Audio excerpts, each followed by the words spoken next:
So I'm proud of that. That was kind of cool. I like that. There's two takes of that. So the whole time, yeah, the entire time I'm singing something.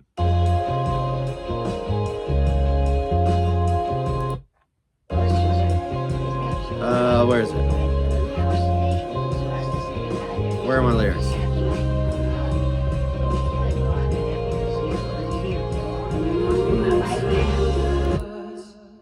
Down the road there. A lot more reverb than I thought. Want to love us. Let me take this off. Oh.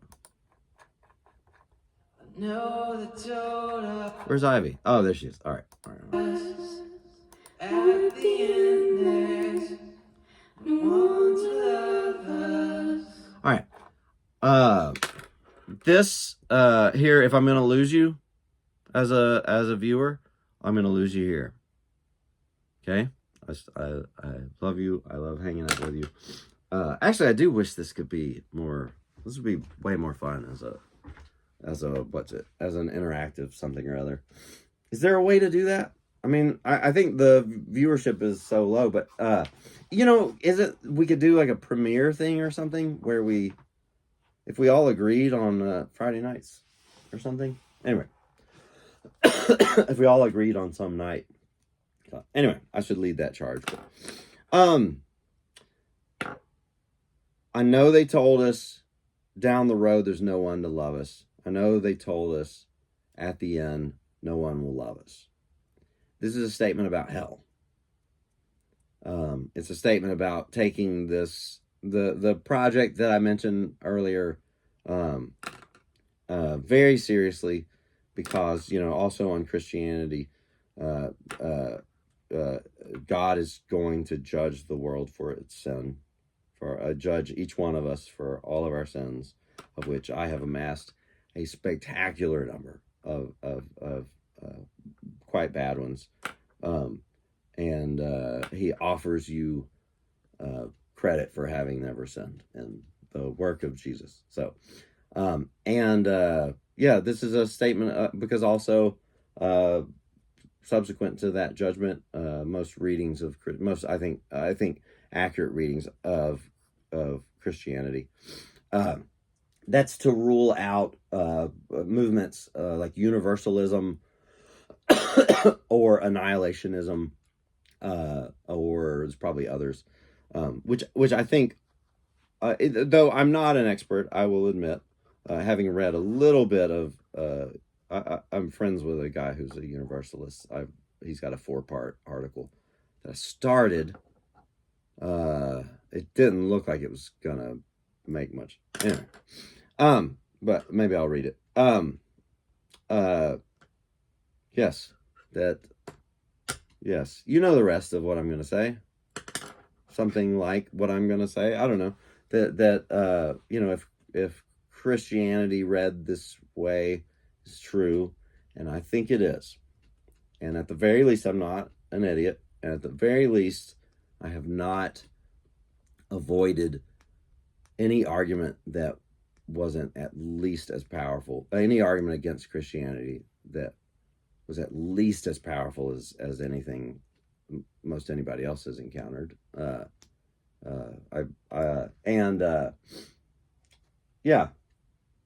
there you can have Jesus have paid for your sins, or you can do it yourself, or something like that. I don't know the details there, but there you go, and it's free. So take it seriously. That's all. But yes, this song ends with a statement about hell, so that your relationships will be dissolved. It's utter loneliness is what I would think would be one implication of hell, if it's true. So yes, so I say that as someone who's sufficiently persuaded by Christianity, and very insufficiently persuaded by alternate claims. Anyway, there you go. Yes, Fantasticboom is I try to just make it about what I would want to talk to you about, and that's what it is. So if you hadn't realized that I was maybe picking a fight with you, it's not picking a fight. It's begging you to take this seriously. That's all. And I know this video has probably become strange. So but anyway, begging you to take it seriously, because there you go. All right, that's how to build a hole. Really, I've mentioned this whole album is about well, anyway. So I'm building a case over the really. I mean, I know that the Fantasticboom catalog should probably be 3 albums long, because the second album ends without the answer that I just gave, but more importantly, without an update on. I mean, if the 2 albums so far are very much chronicles of my 2010s. This album is very much my 2010s, which is getting in some real trouble. 2019 is really where the newer album, That Which Cost Me Nothing, starts. And then I know that a third album would be would probably finish off the catalog, and I still just don't want to do it. Anyway, it's so much work that maybe there's a day I'll decide that I want to do it, and that'll be great. I think I would release myself from needing to find production hooks and I heard Jurgen Frinskin, whatever. Somebody said, "Hey, check out this track," and I listened to it, and it was yet another really, really clever sound. I mean, yet another artist coming up with like here's a harp into some Chase Bliss pedal or something, and it was kind of the last straw for me. It was like okay, I'm tired of what sounds generic to me now is the really super clever sound. Now I'm so burnt out on that. I'm so burnt out on turning on another song and, oh, look, there's a really clever sound, or it's, oh, what a neato idea, what a neato idea. That has become the new generic to me for some reason. So certainly if I were to do a third Fantastic Boom album, I think I would just focus on it being beautiful, the music being beautiful, and yes, the tones being beautiful, but I need to be able to release myself from it constantly, like needing to find the wow idea, I think it would just be, if it might even be instrumental, where the things I want to say are these preposterously long titles. That way you have to read them, but they're even unpacked. They're not even poetically put. Anyway, if I were to do that, but it would be a third album would finish the thing off. But as it is, this is an album about sin, more or less, though Gabby and to some extent Meg, but Meg, there's a logic to it being on an album about sin.